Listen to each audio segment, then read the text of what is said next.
Hello, how you do today? I do fine. I just got home from physical therapy and I pushed it today and they pushed me as well. I'm beat. But I wanted to get this video and it was a topic I was thinking about while I was doing my exercises actually. It's called, here I go. As soon as I get on the camera, I start yawning. It's called What Do I Do With Me? Have you ever been there like at a crossword? Um, like what am I gonna do with my life now? Or maybe something changed, a relationship, and you're just kind of hanging out. Like, now what am I gonna do? So I kind of felt this might help somebody. I know I went through it, so not in the same ways that they're describing, but I'm gonna talk about myself. Okay.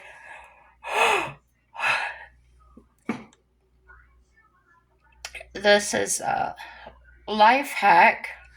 I don't know what to do with my life. 5 steps to get unstuck. And it's written by Catherine Sandford.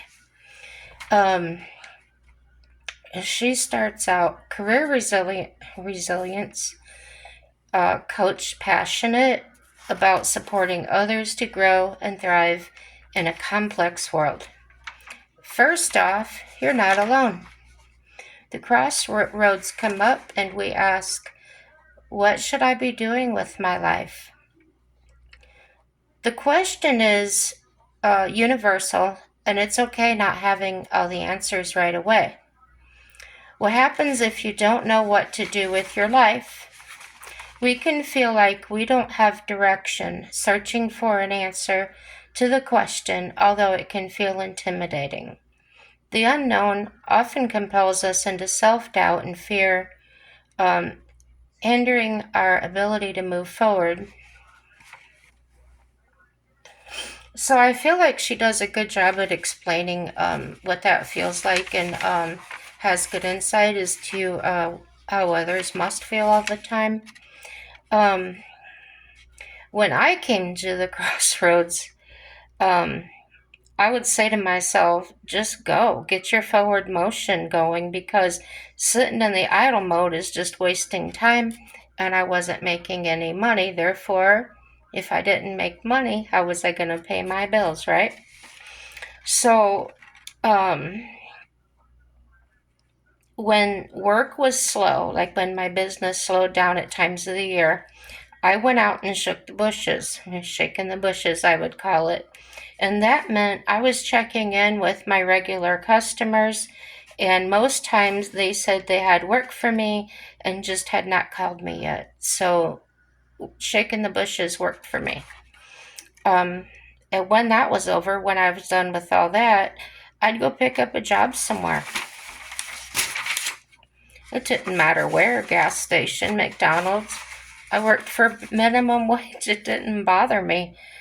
Why? Because I was in forward motion.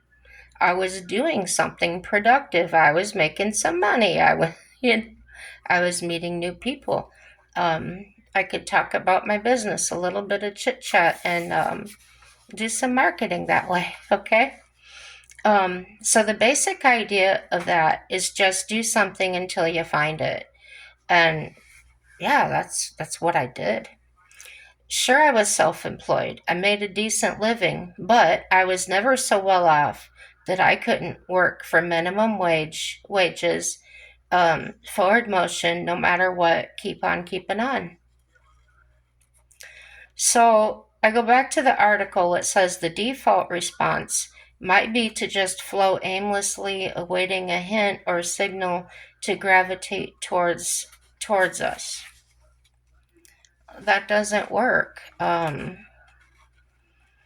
at this time, when you're going through these things, is not a time to get into a relationship.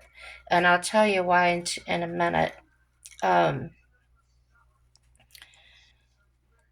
so while you're there, you never know who you'll meet, on what opportunities may show up. That's what I just said. So, number one, get moving and clear your mind. Not knowing what you want is a lot better than knowing exactly what you want but not being able to get it. Unlock your time potential. From chaos to control. Discover how to reclaim your time, then transform chaos into productivity. Number two, wake your conscious mind and limit choices. I don't know I don't know what that means. Nobody is going to do your life for you. Self-pity is a dead end road. Well, I think most of us know that by now. I hope. Now, unless you just graduated from school and you've never worked a day in your life, and you've got your mind set on, I'm going to make this much money, I won't work for less, you're going to have a really difficult time in life because you're going to be let down a lot. And you're really not expanding your wings, and you're not really experiencing life um, in other ways that could help you grow.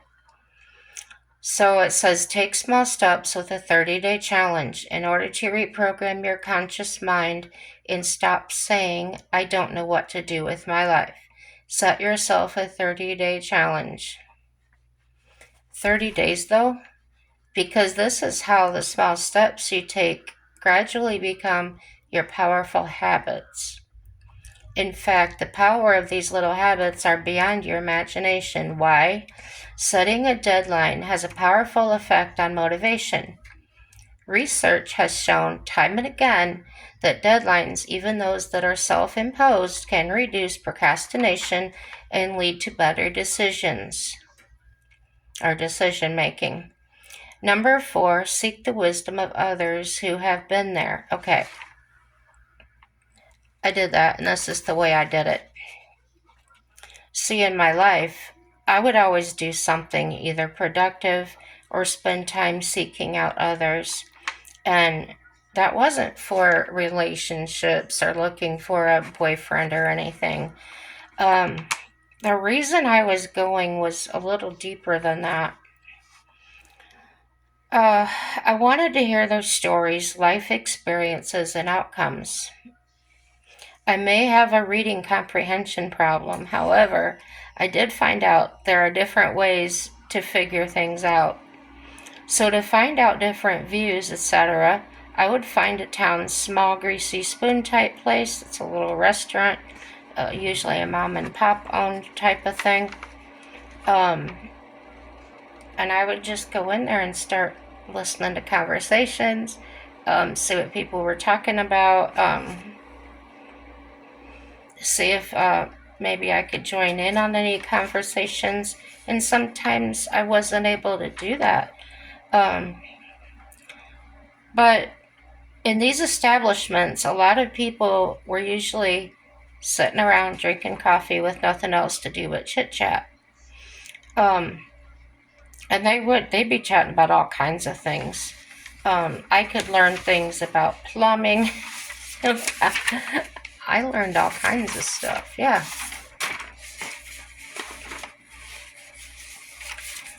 So,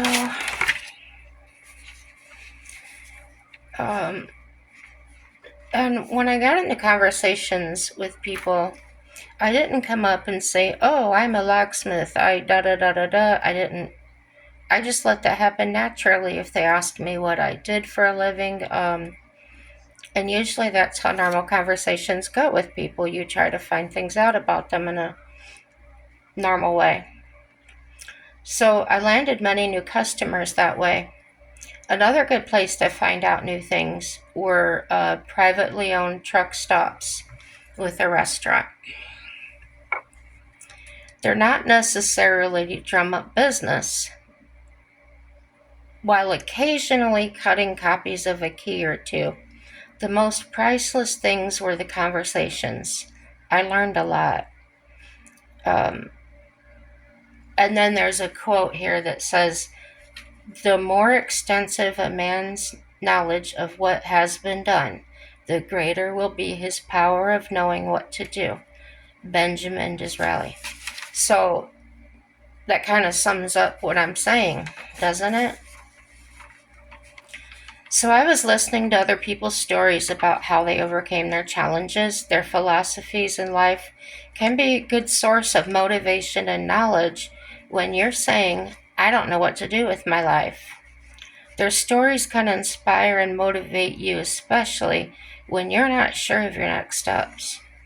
Another place that I just thought of are parks, libraries, anywhere that is populated, but you don't want it too overpopulated because, again, you're looking for conversation, and you're not going to find that where there's lots and lots of people. So, and if you're thinking of doing things these ways, always keep safety in mind. Don't let yourself be drawn into someone and leave with them or exchange personal information. Don't go out to somebody's trucks if you're at a truck stop. Human trafficking, there's a lot of things going out there these days. I'm sure they were going on back when I was doing it, but I didn't know about it and I didn't have any problems. On the other hand, I didn't go out to people's vehicles. I didn't get personal with anybody, or if they wanted my business card or something, that was fine. It was a business line. It wasn't my personal line, okay? So keep it basic, or the word I like to use all the time is vanilla. Just keep it vanilla, okay? They say number 5 is learn about yourself. And there's a quote here. In any moment of decision, the best thing you can do is the right thing. The next best thing is the wrong thing, and the worst thing is nothing. And that quote was by Theodore Roosevelt. Find out who you are, what your passions are, and what you want to do with your life.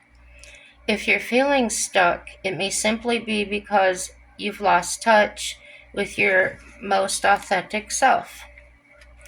To move forward, she suggests you have to let go of your past and embrace change. With change comes reinvention. If you don't know who you are and what you want, it's harder to move forward in your life. So that's kind of where I come in with don't get into a relationship yet, because if you're in that in-between place of deciding what you want for your life and you haven't made that decision yet, and then you jump into something that you don't even know if you really want or not, examine your motives for doing that. Am I just lonely? I don't want to deal with these problems by myself. Yeah, so I do agree with examining yourself and your motives. Having a life plan and vision and knowing your purpose and how you want to live your life are the foundations to building your confidence, resilience, courage, and accountability. With purpose and a vision, you won't be paralyzed by the fear of not knowing what to do. You will seize it as an opportunity to experience life. So to me, that sounds like a bunch of someone's thoughts and ideas. So you can hear mine. And to me, they might only reach a very small amount of readers. Hey, I could be totally wrong. I'm okay. It's okay to be wrong. So how do I hypothesize about that? How could I possibly judge such an article written by someone that probably is more educated than I? Because I've been down here with the very real people that live one day, one paycheck to the next, that won't have time, need, want, or desire to set 30-day plans. We don't worry or think about getting to know who we are. We already know what we're capable of. We just think differently. That's why I feel that this article is probably meant for those of a very unique set of individuals. And now, I just may be completely wrong. Like I said, I'd rather be out doing than floating or pondering. What would you do? I just got my forward motion on. I never sat still. I didn't sit back on my couch and say, "Oh, what will I do? I don't have calls coming in." No, I got up and made it happen. Nobody was going to do that for me. No sense in sitting on the phone to ring. Go make those calls yourself. Um, the same thing if I was looking for a job. Um, and I got a lot of backlash because I was self employed, and a lot of people didn't want to hire me. They said I was overqualified, um, all kinds of reasons. I just walked to the next one and the next one. And like I said, my best job was Dairy Queen because I could leave for any amount I wanted to and then just walk right back into the job. Um, the owner and I were close like that. So, um, as far as finding my purpose in life, I sought God in that because to that point, every decision I had made was not working out for me. The things that I had planned with the horses, with my house, with everything, and that all got taken away from me. It was all ripped from me. Um, so, yeah, even if you've made plans, they can just go up in smoke. Um, Circumstances out of my control. So, if you just got out of school, just graduated, like I said, if you've never worked a job in your life, for instance, I worked at a hardware store, a popular one, and I was hired in there for my skills, for my mind, for the things I could do. Um, the owner hired his son-in-law and made him manager of the store. And he graduated college and never worked a day in his life before this job. So he would come to me all the time for answers, and I would answer them. And it didn't matter what department of the store it was, I had the answers because I researched, because I walked the floor. I familiarized myself with all departments. I wanted to be prepared for customers that would come to me and ask me if I knew where something was, even though I was in the service department. So he would come to me all the time, and I would tell him, and then I would say, "Hey, Matt, why don't you walk the store yourself?" Um, because that's what I do. I walk around and make myself familiar um, with where things are at in the store. And I said, "You're new here, you've never worked here before." Um, and oh, trust me, he liked his manager position. He liked to flaunt that a lot. And I just had no time for somebody like that. I was busy, I was working. Um, I was thrown crap work. I was treated like dirt because I knew so much. And I didn't think that way. I didn't think I knew too much. Um, this came from several customers I met after I lost that job that would ask me why I left there, and I would say I didn't leave, I was fired. Um, and this is the reason he fired me. This is what he told me, honest to God. He took me in the office and he says, "We're going to let you go." And I said, "Why?" I had been there for several years. I accomplished a lot for them. And he said, "You know too much." What?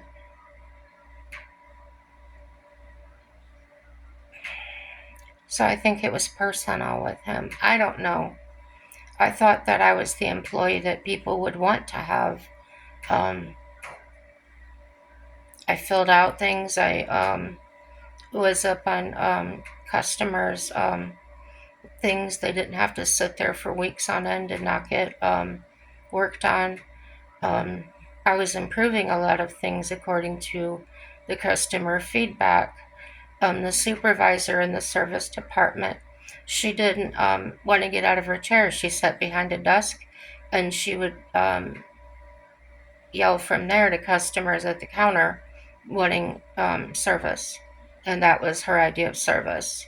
I know if I was a customer, I would want somebody to get off their butt and come talk to me or handle my business. Um, so there was a lot of that. And when I first started there was a lot of complainers that came in, and it started to become everybody asked for me um, because I was on it. I was very customer service oriented, and they knew if they talked to me, it would get done. Um, well, she started having issues with that, and the way I could tell that is she started getting off her butt and giving me dirty looks. When a customer came to the counter, I'd go running over there for them because I knew she wouldn't get up. Well, then she would get up and tell me, "Why don't you go back to your other, go back to over there where I was assembling furniture, or I was cutting glass, or I was doing return." I did many jobs, and yeah, well, she could just sit on her butt and have me do her job too. So yeah, I showed them too much. I did too much. I don't know. Um, but it hurt when I left there. I really liked that job, and I liked what I was doing. I believed in what I was doing. Um, there was a lot of gratification in that job because I felt like I was helping people, serving them well, and creating a better reputation for the store than it had. So, yeah, that was that. And but I had to move on. I just had to do things, get another job, and that's the way it was. I didn't lose the job and sit back on my heels and say, "Oh, what do I want to do with my life?" No, I had bills to pay, and we didn't have the luxury of being able to sit back and coast and, stay at somebody's house and lay around on the couch. So yeah, that's it for today, guys. So if you ever thought about what do I do with my life, or what do I do with my life now, what kind of decisions I could make, I'd be glad to help you with those, or send you to a website that I found, or two that give you a lot of information on that. So yeah, like, subscribe, dislike, share. You know the routine. Everything's good, guys, and happy day to you.